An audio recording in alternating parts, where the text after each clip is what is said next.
তো একজন মুসাল্লি বলছেন মিরপুর 12-তে, আচ্ছা ভাইজান একটা মেয়ে হলে কি এটা হবে না?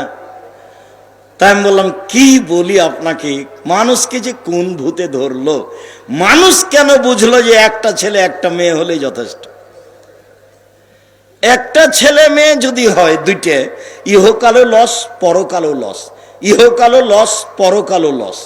ইহকালে টাকা পয়সা কম হবে, পরকালে তো যদি 10টা ছেলে মেয়ে হয় তাহলে 2-1টা ছোট কালে মারা যাবে, তখন তার বাপ মা জান্নাতে চলেই গেছে। একটাই ছেলে বা একটাই মেয়ে, কয়টা মরে আর কয়টা থাকে বলেন তো? দুনিয়ার বদের গোড়া। তো এখন ছেলে 5টা, কেউ থাকে চট্টগ্রামে, কেউ থাকে ঢাকায়, কেউ বাইরে থাকে। প্রত্যেক দিন সকাল 10টার দিকে রিং করে, আম্মা আপনি ঢাকায় চলে আসেন। চট্টগ্রামের বলে, আম্মা আপনি চট্টগ্রামে চলে আসেন। যে দিনাজপুরে বলছেন না না না না, আম্মা এখান থেকে কোথাও যেতে পাবে না। কি বলো তুমি? তোমার কাছে আম্মা সব সময় থাকবে, আমার কাছে আসবে না? দেখেন মা কত প্রিয়। আর একটা ছেলে কথাই শোনে না, বলছে মাকে বের করে দিও, তুই বের হয়ে যা, দেখি তুই সবচেয়ে বড় খারাপ। এইরকম ভুল করা হবে না, বেশি ছেলে মেয়ে নিতে হবে। দেখেন আব্দুর রাজ্জাক সাহেব ছেলে লালন পালন, 10টা ছেলে যদি লালন পালন করেন এক নেকিও হবে না। ইন্না লিল্লাহি ওয়া ইন্না ইলাইহি রাজিউন। তাহলে ওকে পড়াবো কেন? জন্ম দিয়েছেন এই জন্য। কি করার আছে? জন্মের পরপরই তাহানিক করতে হবে। তাহানিক খেজুর একটু মুখে দিয়ে চিবিয়ে একটু পানির মতো করে দিয়ে বাচ্চার মুখে জিভার ওপরে দিয়ে দিতে হবে। চাচির কাছে করে নেন যে পরহেজগার, চাচার কাছে করে যান যাকে পরহেজগার মনে করেন, আলেম ওলামার কাছে করে নেন। 7 দিনের দিনে আকিকা দিতে হবে, দিতেই হবে।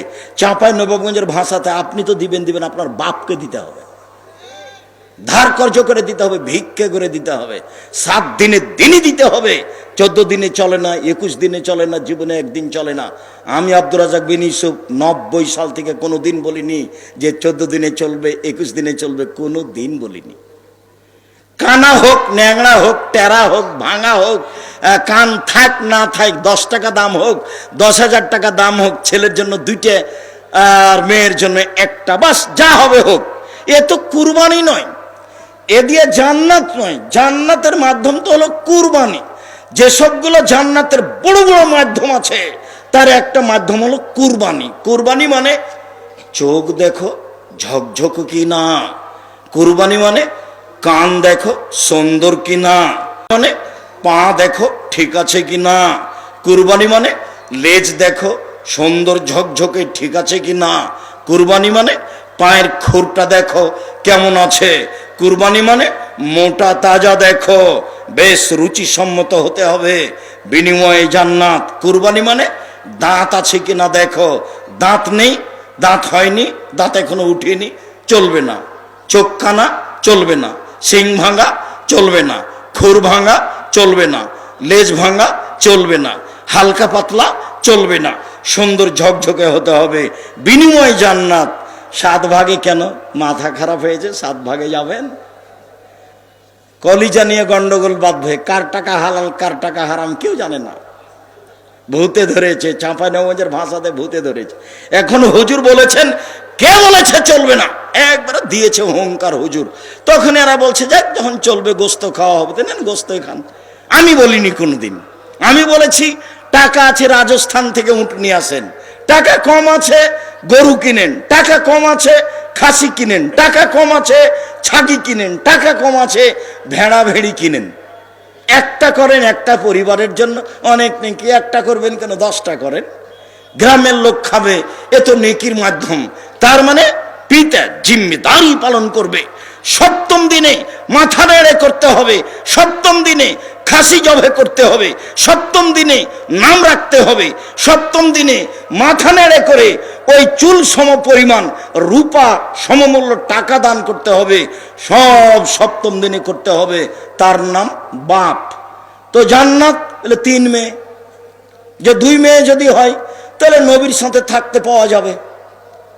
বিশাল ব্যাপার। এদিকে দেখেন, এদিকে এতিম লালন পালন করে নবীর সাথে থাকা যায়, তবে এরকম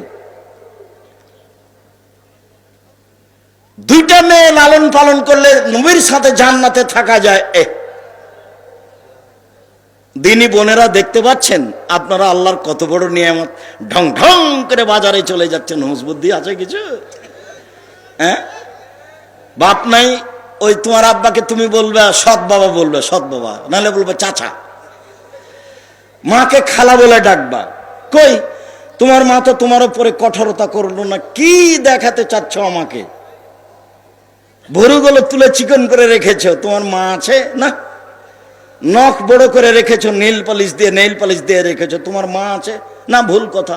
কপালে টিপ দিয়ে রেখেছো, তোমার মা আছে না? এই যে ফ্যাশন বোরকা পরে এসেছো, বসে আছো, দেবরের সাথে এসেছো, মা আছে না? ও হলো সৎ মা, ওকে খালা বলে ডাকিও। মা হলে ক্ষমতা লাগে, মা হলে গতিবিধি সুন্দর লাগে। সম্মানিত দিনী ভাই বোন, বলছিলাম মেয়ে অনেক দামি সম্পদ, যার বিনিময়ে নবীর সাথে জান্নাতে থাকা যাবে। মেয়ে হলো দামি সম্পদ, যারা বিচারের মাঠে আল্লাহর সামনে পিতাকে জান্নাতে দেওয়ার জন্য বেঁকে বসবে। আগে আমার পিতাকে জান্নাতে দিতে হবে, তারপরে কোনো কথা। সম্মানিত দিনী ভাই বোন, বলছিলাম বিচারের মাঠে কোরআন সুপারিশ করবে আপনার পক্ষে, বিচারের মাঠে সিয়াম সুপারিশ করবে, রোজা বলবে প্রতিপালক ইন্নী মানাতুহু তাওমা শাওহাতা বিন-নাহারি ফাসাফিনি ফিহি, একে আমি দিনে খেতে দিইনি, একে আমি দিনে মন মতো চলতে দিইনি, আমি সিয়াম রোজা বলছি, তুমি আমার একটা কথা শোনো, একে জান্নাতে দাও। বিচারের মাঠে আপনার পক্ষে কথা বলবে। এক, সিয়াম কথা বলবে। দুই, কোরআন কথা বলবে। তিন, আঙ্গুলে যে আঙ্গুলে তাসবি গণনা করা হয় সে আঙ্গুল কথা বলবে। ভুলেও কোনোদিন তাসবি দানায় তাসবি গণনা করবেন না। আঙ্গুল কথা বলবে, তাসবি দানা কথা বলবে না। বরং রাসূলকে অপমান করা হয়। 1000 দানার তাসবি টিপে জান্নাত পাওয়া যাবে না, এমন মানুষকে আল্লাহর নবী হত্যা করতে বলেছেন, হাদিস বুখারী মুসলিম। আঙ্গুলে তাসবি গণনা করেন, আঙ্গুল বিচারের মাঠে আপনার পক্ষে কথা বলবে। আর একটা কালো পাথর, হজ যদি আল্লাহ কবুল করেন তাহলে কালো পাথর আপনার পক্ষে বিচারের মাঠে কথা বলবে, সিয়াম কথা বলবে।